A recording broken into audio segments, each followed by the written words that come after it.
million check for a practice facility and flew their front office all over the country just to not scout. The most heartbreaking comment came from a longtime Fever supporter who said, "Get my goat away from this circus." They're talking about Caitlin Clark, of course, and it's hard to argue with the sentiment. How can you waste generational talent with this level of organizational incompetence? What makes this even more embarrassing is that Stephanie White came from the Connecticut Sun, where she had success and took them to the playoffs. She knows what a professional organization looks like. So, either she's complicit in this amateur hour approach, or she's trying to sound the alarm bells about how dysfunctional things really are behind the scenes. Think about what this means for player development. If they're not properly scouting players before signing them, how can they identify the right pieces to complement their stars? How can they find hidden gems in international leagues? How can they compete with teams that are actually doing their homework? The Lambert signing itself is a perfect example of the chaos. She's played in Greece, France, Latvia, New Zealand, Slovakia, and Turkey. She averaged 15.4 points and 6.3 assists in the Greek league.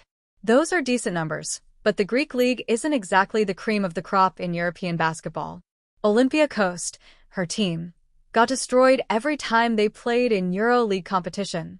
And the Fever didn't even know she existed until they desperately needed a body because both Sydney Carlson and Ari McDonald suffered season-ending injuries. Here's what should terrify every Fever fan.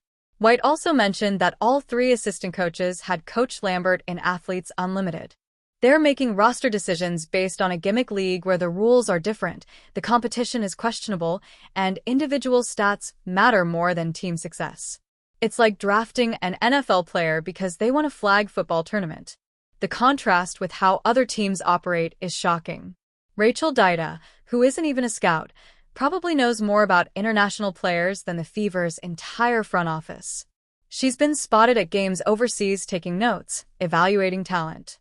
Meanwhile, the Fever are asking their assistant coaches if they know anybody who can dribble a basketball. And let's talk about Kelly Krauskopf and Amber Cox, the supposed basketball minds running this operation. They've been given every resource imaginable. The ownership opened the checkbook. They have a new practice facility. They have increased support staff, but they can't be bothered to hire actual scouts. It's organizational malpractice at the highest level. What's even more infuriating is that this isn't a money issue. The Fever have cash to burn. They just spent millions on facilities. They increased their coaching staff. But somehow having professional scouts who actually watch games and evaluate talent is too much to ask. Make it make sense. The ripple effects of this incompetence are everywhere. Remember when they let Christy Sides go and brought in Stephanie White? We all thought it was about upgrading the coaching. But what if the coaching was never the real problem? What if the issue is that the front office is giving coaches a roster built on YouTube recommendations and friendship networks? This also explains why the Fever have been so inconsistent this season. They're currently sitting at 18 and 15, fighting for a playoff spot when they should be competing for a championship. How can you build chemistry when you're signing players you've never properly evaluated? How can you implement a system when you don't know if your players can actually execute it? The most damaging part might be the message this sends to Caitlin Clark and Sophie Cunningham. These are elite players who want to win championships. They're watching organizations like Las Vegas and New York build super teams through smart scouting and player development. Meanwhile, their own team is admitting they use Google and group chats to find players. How long before they start wondering if they need to find a team that actually takes winning seriously? Speaking of Caitlin, let's not forget that she specifically asked Stephanie White for the scouting report the Sun used against her in the playoffs. She's obsessed with improvement, studying film, understanding the game at the highest level. Imagine her reaction when she finds out her own team doesn't even have proper scouting reports on potential teammates. The disconnect is mind-blowing. And what about international players who might want to come to the WNBA? If you're playing overseas and you know the Fever don't have scouts watching you, why would you ever consider Indianapolis as a destination? They're essentially telling the global basketball community that they don't care enough to evaluate talent properly. Here's the thing. Scouting isn't just about finding players. It's about understanding how players fit together, identifying specific skills that complement your stars, and building a roster with purpose. The Fever are basically throwing darts at a board blindfolded and hoping something sticks. The solution is obvious, but apparently too complicated for the Fever's front office. Hire professional scouts, not part-time consultants, not friends of coaches. Real dedicated scouts who watch games, compile reports, and understand basketball at a deep level. Have at least 2 international scouts covering Europe, Asia, and Australia. Have domestic scouts watching college games and tracking WNBA free agents. This isn't revolutionary. It's basic professional sports management. If you're as frustrated as I am about this situation, make sure you hit that like button and leave a comment about what the Fever need to do to fix this mess. Should they fire the front office? Should they bring in new ownership? The discussion needs to happen because this level of incompetence cannot continue. The irony is that the Fever actually have the pieces to be great. Caitlin Clark is a generational talent who's revolutionizing the game. Sophie Cunningham brings veteran leadership and elite shooting. Aaliyah Boston is becoming a dominant force in the paint. Kelsey Mitchell can score with anyone. NaLyssa Smith has tremendous potential. But without proper roster construction through professional scouting, all that talent is being wasted. Wait, did the Indiana Fever just admit they scout players using YouTube clips? This bombshell revelation from Coach Stephanie White has fans calling for immediate changes. And what happens next could determine whether Caitlin Clark's prime years are completely wasted in Indianapolis.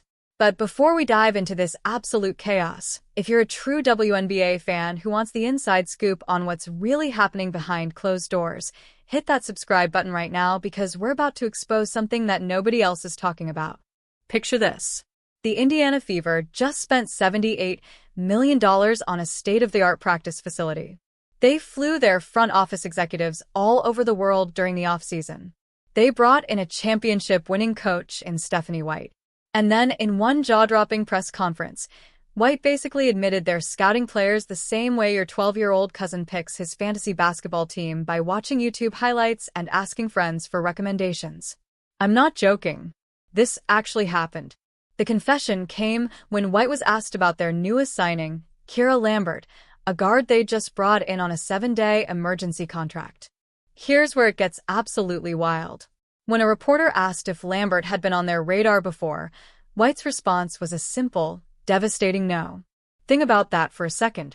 A professional WNBA franchise with one of the most marketable stars in basketball history in Caitlin Clark just signed a player who wasn't even on their scouting radar 24 hours earlier.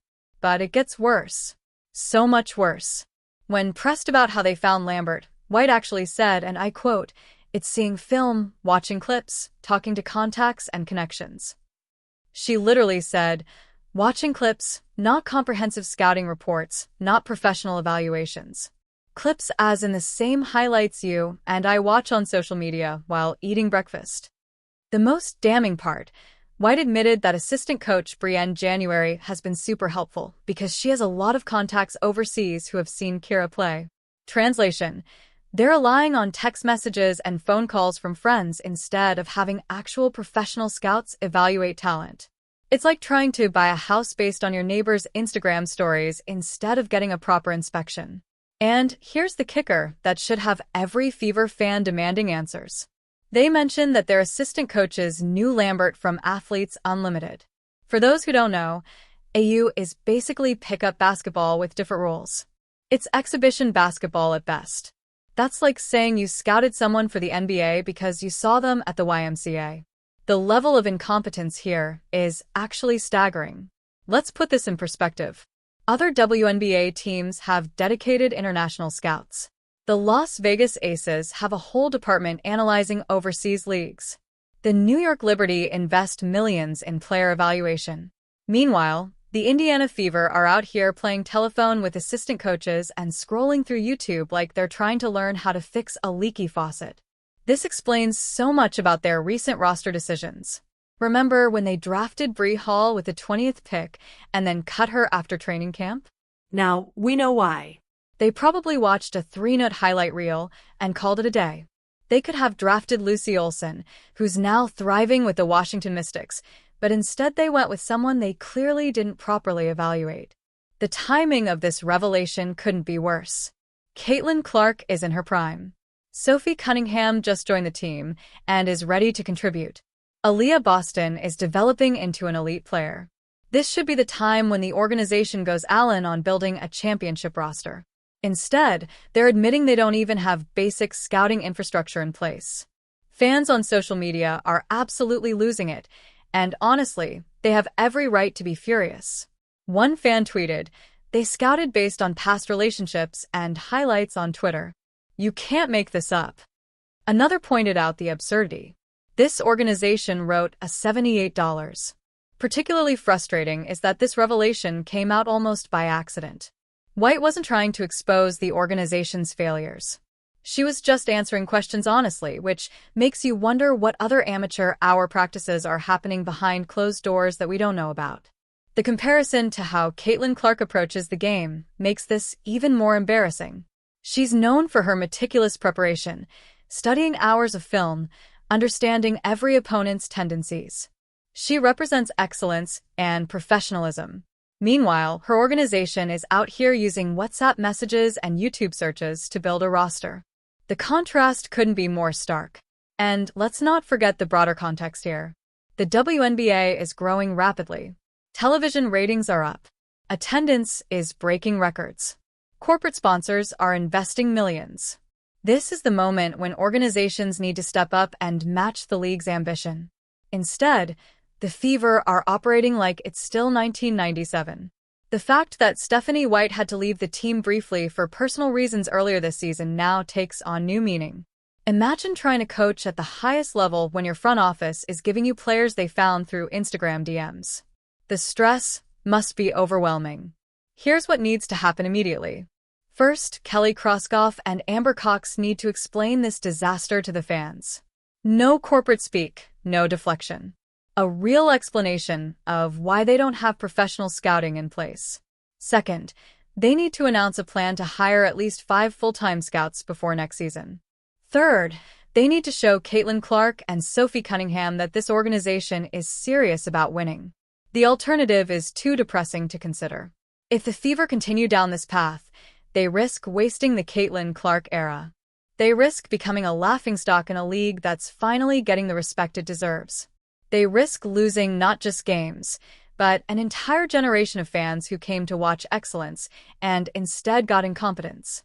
The most maddening part is that this is such an easy fix. Scouting isn't some mysterious art that only a few people understand. There are hundreds of qualified basketball minds who would love to scout for a WNBA team. The Fever just need to actually hire them instead of relying on text messages and highlight reels. As we wrap this up, remember that this isn't just about one bad signing or one embarrassing admission. This is about an organizational culture that doesn't prioritize the basic fundamentals of professional sports. It's about a front office that thinks they can compete at the highest level while cutting corners on essential operations. The ball is in the Fever's court now. They can either address this scandal head-on and make real changes, or they can continue pretending that YouTube scouting is acceptable in professional basketball. But make no mistake, if they choose the latter, they're not just failing their fans, they're failing Caitlin Clark, Sophie Cunningham, and every player who deserves better. Before you go, make sure you're subscribed with notifications on because we're going to be following this story closely. The Fever's response, or lack thereof, will tell us everything we need to know about whether this organization is serious about winning championships or content with mediocrity. And trust me, you don't want to miss what happens next. Remember, real championship organizations invest in every aspect of basketball operations. They scout professionally, develop strategically, and build with purpose. The Indiana Fever just admitted they do none of those things. The question now is whether they're willing to change, or whether Caitlin Clark and Sophie Cunningham will have to find an organization that actually knows how to win. Thanks for watching, and I'll see you in the next.